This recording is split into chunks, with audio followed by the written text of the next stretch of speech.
Interesantísimo lo que viene ahora. Estoy con Carlos Paredes. Él ha publicado este párrafo en Caretas.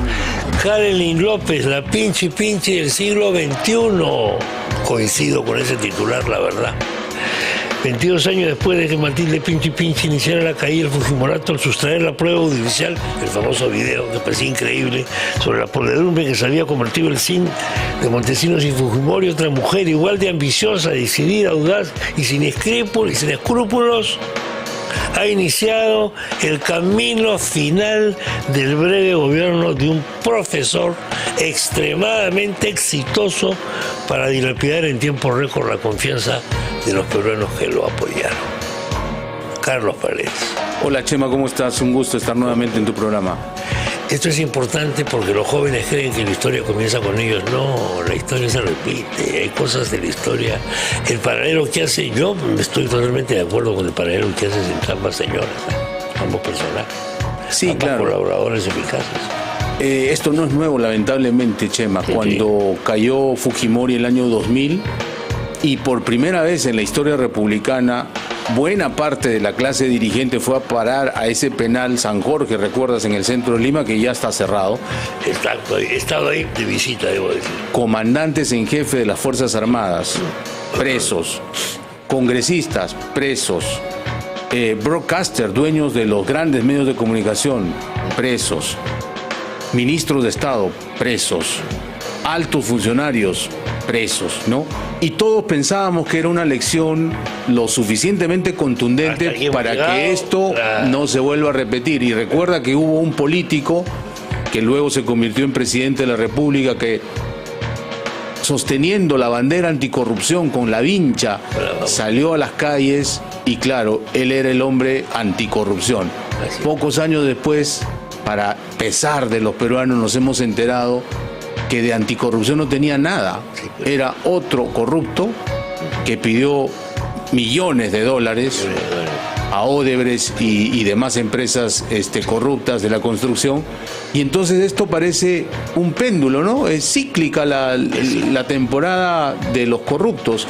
Y me tocó vivir de cerca la caída del fujimorismo, conocer directamente a Matilde Pinchi, y por eso que escribí esta crónica en Caretas, comparando estos dos personajes, porque sí tienen muchas cosas en común. Muchísimas, ¿no? Yo coincido completamente. Mira, yo en su momento escribí sobre la señora Matilde, no la traté nunca me aceptó una entrevista a la señora Matilde Pinchi, y traté de explicar las motivaciones, que fueron unas motivaciones, a mi juicio, a su opinión, de tipo sentimental, las que la motivan a ella. Cuando se produce el ingreso de Jacqueline Beltrán, ¿te acuerdas de ella?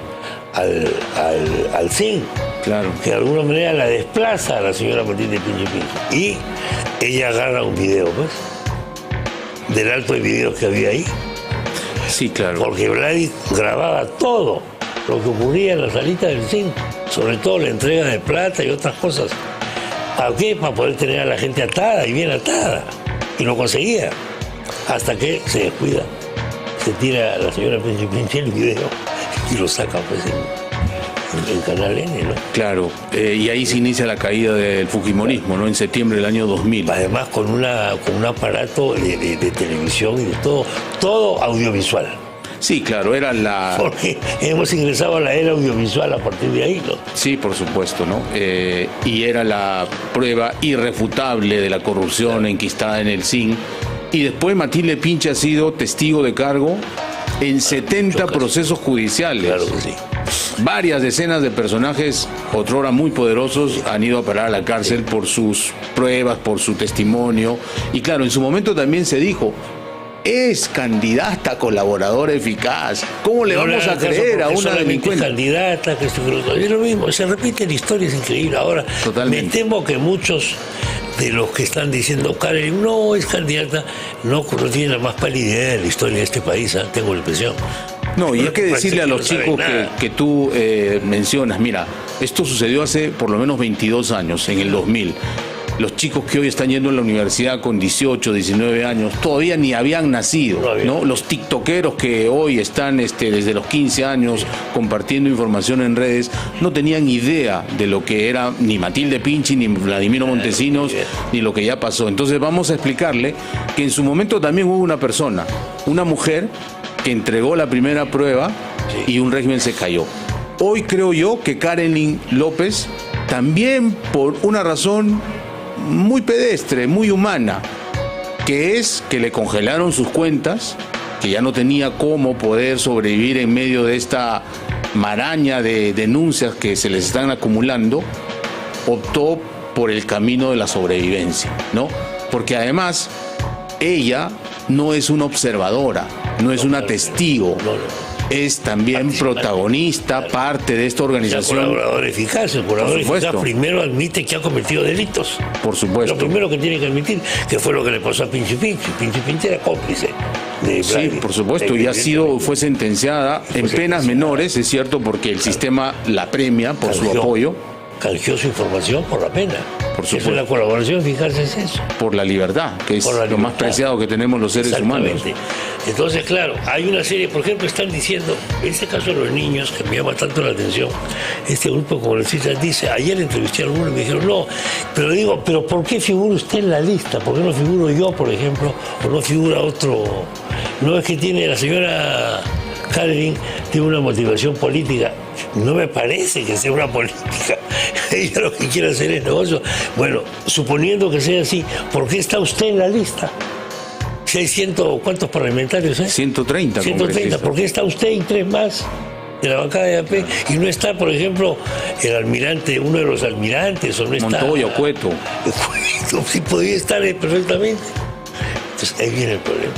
No, yo creo que la organización que Karelyn López ha develado en su colaboración eficaz parte de la cabeza del Ejecutivo. El presidente de la República está enterado y no es casualidad que haya puesto en un ministerio tan importante en términos de recursos para la infraestructura pública como es el Ministerio de Transportes y Comunicaciones a un hombre de su absoluta confianza, un profesor como él, que por supuesto no tenía ninguna experiencia en la cartera, no sabía absolutamente nada de lo que es infraestructura pública, menos telecomunicaciones. Normalmente el ministro de Transportes o es un ingeniero con vasta experiencia en la construcción pública o a veces un abogado también con experiencia en contratación pública, etcétera, pero no un profesor que no tenía absolutamente nada en el sector, nada que ver con el sector. ¿Por qué lo pone? Porque necesitaban a alguien de confianza para empezar a hacer negocios turbios. Transportes es la gran bolsa del Perú, ¿no? Sí, por supuesto. La otra es salud. Vivienda también mantiene buen presupuesto. Y salud, por supuesto, y sobre todo en estos años de pandemia, su presupuesto se ha incrementado considerablemente y hoy lo tiene Vladimir Cerrón a través de su ministro Condori, ¿no? El fabuloso doctor Condori, que es más duro de roer, un hueso duro de roer.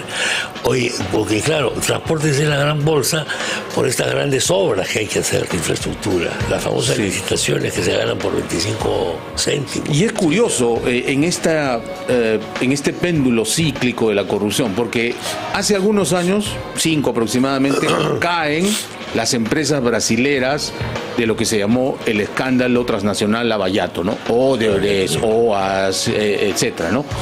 Incluso ese escándalo de corrupción arrastra a las principales empresas constructoras del Perú que estaban asociadas en lo que se llamó el Club de la Construcción. Entonces, ¿qué pasa?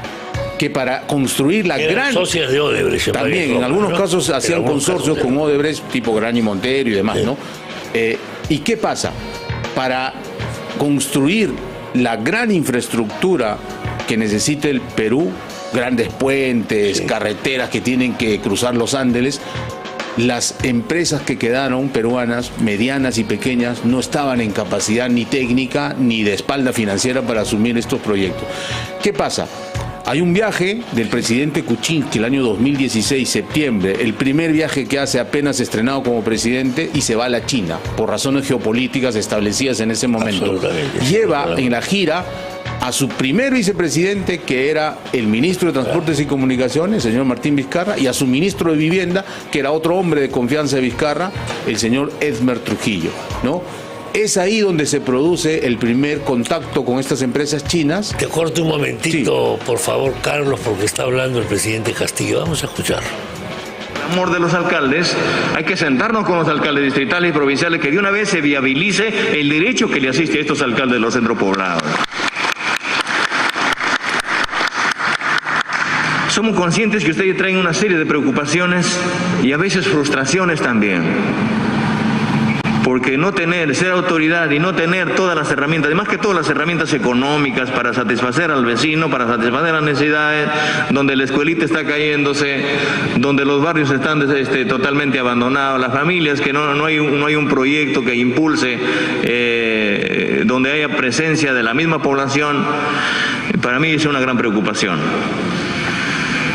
Porque venimos de ahí, venimos de abajo, venimos de ese sector. Y de acá hago un llamado al país, así como al Congreso de la República, y saludo la presencia del congresista Ceballos, que está impulsando la ley que tiene que ver directamente un presupuesto real y en el marco de la verdadera descentralización a todos los centros poblados. Espero que el Congreso esté de su parte, señor congresista, y de nuestra parte auguramos también de que llegue a buen puerto para que la descentralización no se haga en el papel, no se haga simplemente esta norma tienes, pero no llega lo que debe llegar. En ese marco creemos importante, señores alcaldes y alcaldesas, que nos sentemos a priorizar ya trabajos inmediatos, trabajos concretos, para que la verdadera descentralización se sienta, y no solamente lo diga el alcalde o la alcaldesa del centro poblado, sino lo diga el mismo ciudadano, lo diga el niño que está esperando allá ser atendido. Hoy que estamos aperturando las instituciones educativas, ¿no? Y son ustedes las personas más inmediatas que saben cómo están las escuelitas, que saben cómo están las instituciones educativas, que saben cómo está el barrio, que saben cómo están los comedores. Entonces, esa atención tiene que ser emergente. No vamos a esperar que sigan pasándose los años para que la descentralización sea de arriba hacia abajo, sino de abajo hacia arriba. Entonces, eso es lo que lo tenemos claro nosotros, pero también... Bueno, es un diálogo del presidente con los alcaldes. El tema es la plata siempre, no reparte la plata. Quien tiene la plata es el presidente, pues. Entonces, es el presidente por el ejecutivo, quiero decir, ¿no?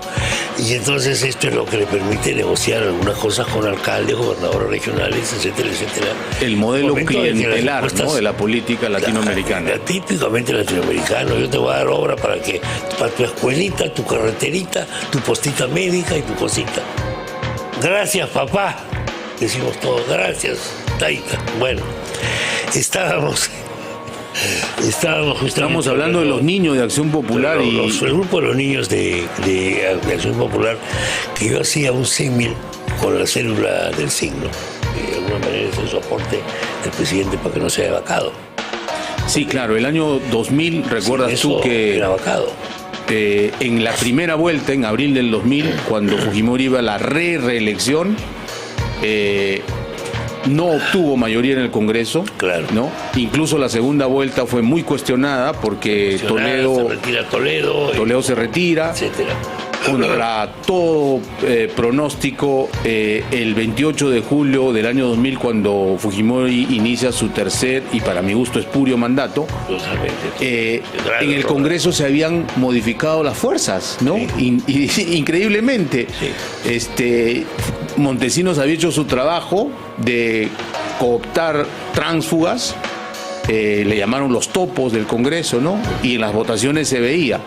Se sospechaba, se decía, incluso recuerdo que cuando Toledo, como líder de la oposición, declaró esto, uno de los aludidos lo denunció, lo querelló, ¿no?, por calumnia y difamación, pero luego pasó poco tiempo, en septiembre del año 2000, Matilde Pinchi saca la primera prueba audiovisual de esta compra de la bancada del CIN. De la bancada del CIN, pues, y ese video es transmitido por Canal N. Sí, se transmite en vivo en septiembre. Se transmite por Canal N, se crea una gran conmoción, evidentemente, ¿no?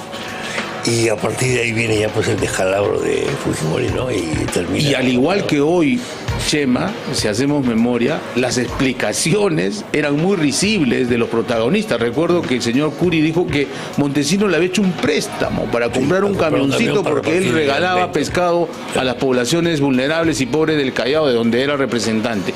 Hoy están diciendo lo mismo, que la señora Karen Lim es una delincuente, ¿cómo le vamos a creer? Perdón. Es una colaboradora eficaz que se la está jugando todo, incluido su libertad.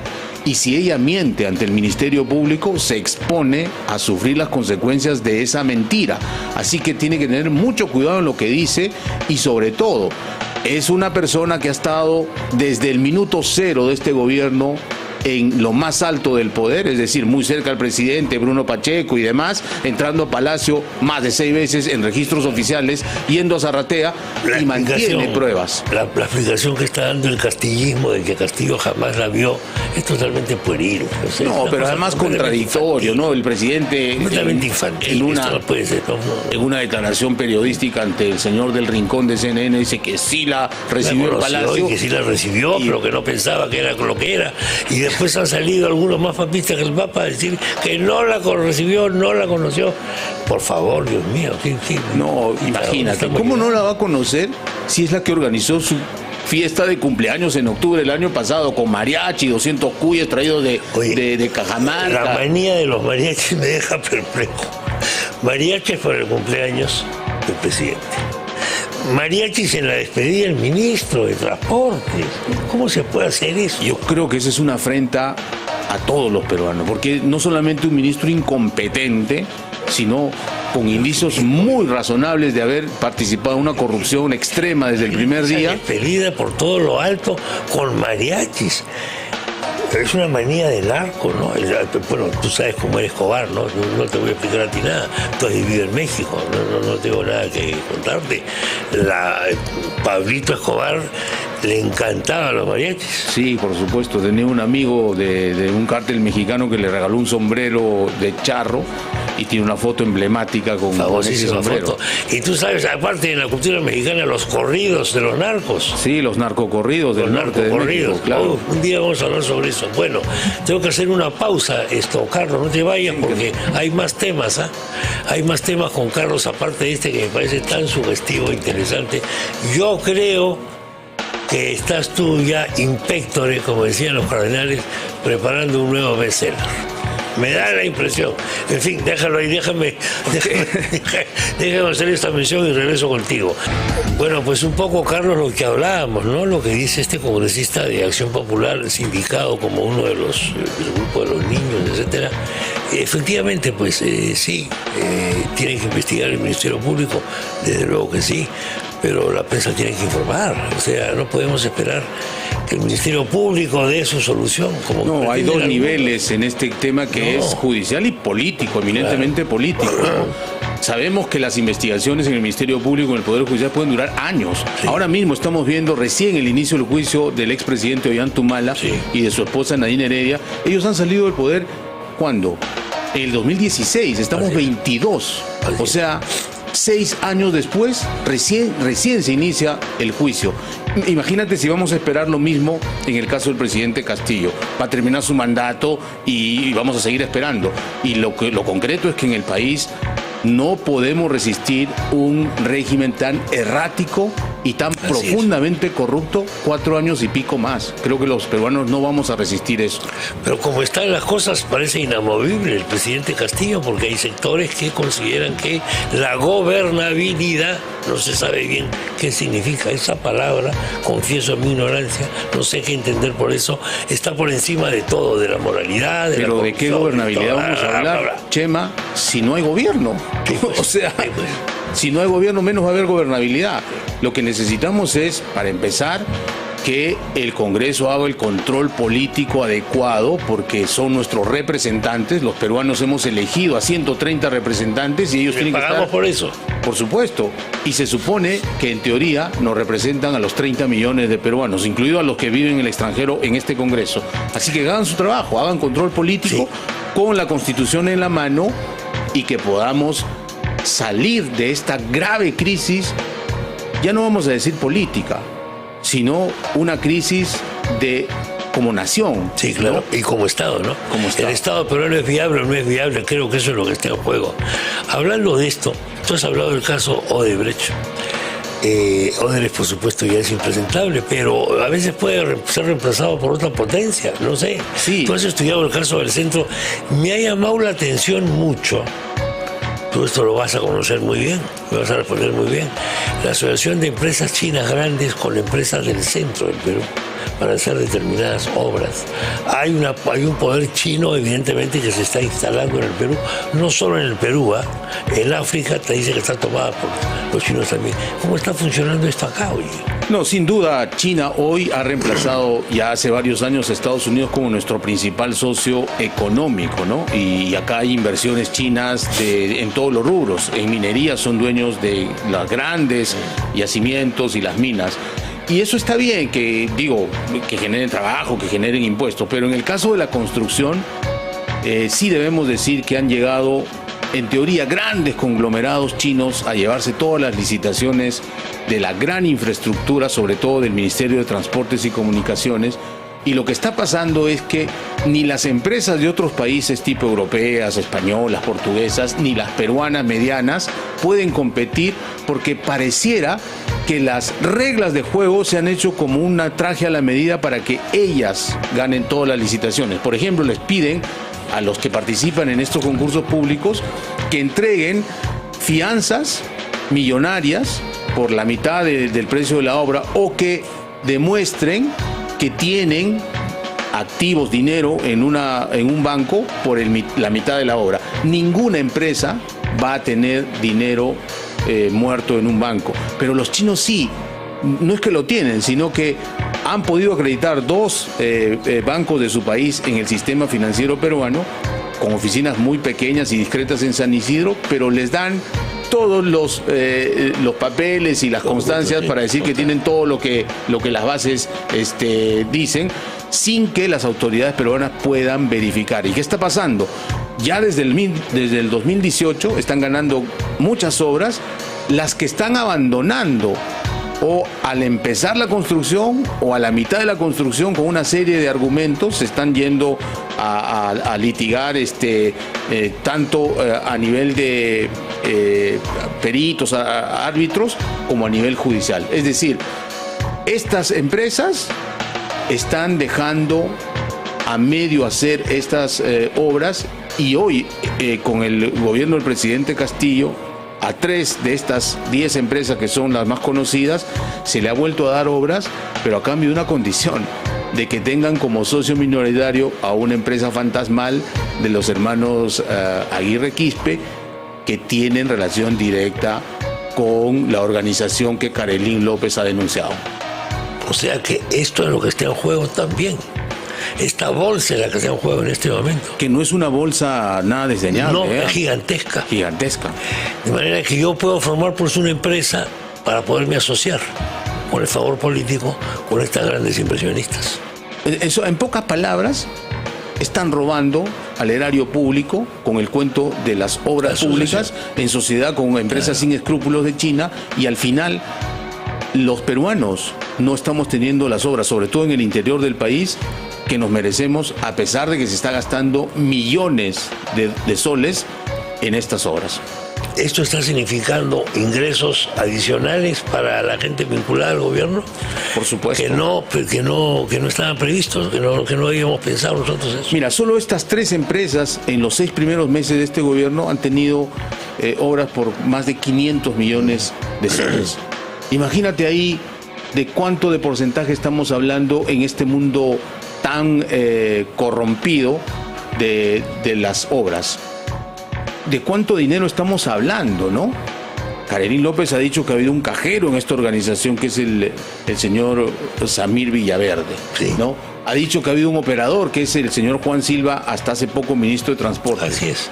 Ha dicho que ha habido empresas coludidas.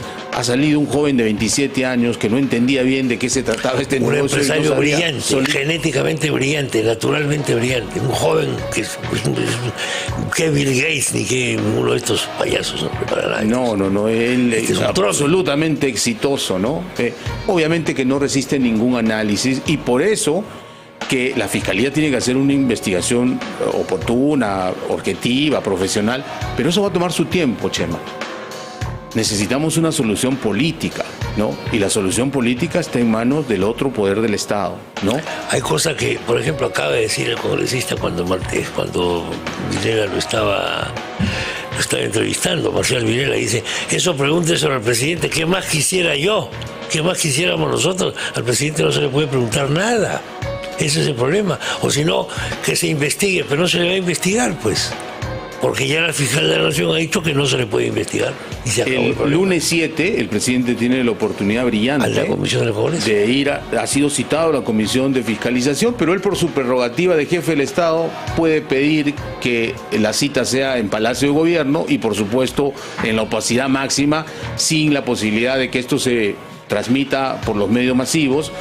Incluso puede desairar a la comisión, pero vamos a ver cuál es su respuesta para ver si realmente tiene intención política de dar cuentas de sus actos, ¿no? Absolutamente. Tenemos que ir terminando ya, pero el tema, por supuesto, da para muchísimo más, para otra sesión. Pero han mencionado un nombre que parece un nombre clave, que es Samir Villaverde. Samir Villaverde tiene unos antecedentes terribles en materia penal. Ha estado preso, ¿no? Acusado de robo agravado con armas de fuego. Pero sigue teniendo armas de fuego. ¿Por qué? Sí, porque tiene una empresa de seguridad. Es el dueño de una empresa de seguridad. Pero es el mismo que le entregaba un carro, una camioneta de alta gama a uno de los sobrinos. Es el mismo que está empezando a hacer negocios con el Estado y es el mismo que Carelín se indica como el cabecilla, operador, digamos, cajero de esta organización que ha hecho negocios absolutamente turbios con dinero del Ministerio de Transportes y Comunicaciones, ¿no? Otro día seguimos con ese tema. Gracias, Carlos. Gracias, Chema.